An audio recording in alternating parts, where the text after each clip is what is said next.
We strongly condemn the language of the minister, the callousness, the indifference to the suffering of the poor people, particularly in the mining community.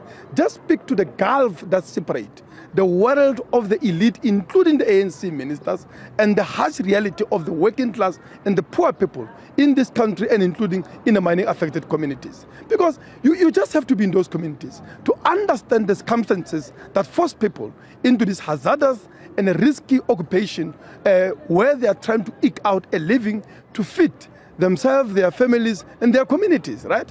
In the context of mining industry that is abandoning mines not properly, closing them, sealing the holes, not rehabilitating the environment, but in the course of the abandonment of these mines, and there is over 6,000 mines that are derelict and ownerless that have been abandoned by big corporations in this country. In the course of that abandonment, they abandon communities, they abandon workers.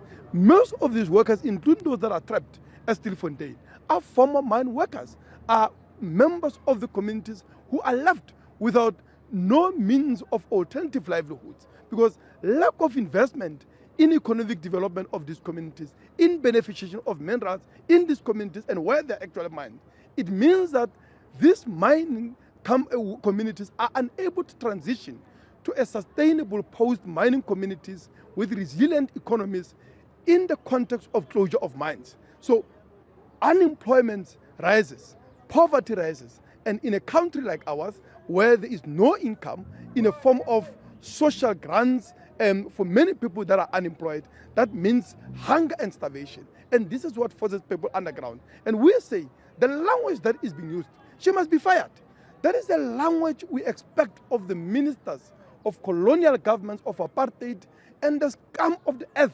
That is the Zionist ministers in Israel, who this government, by the way, echoing all of us, condemned quite correctly in the International Court of Justice for using access to food, medication, and water as a weapon of war.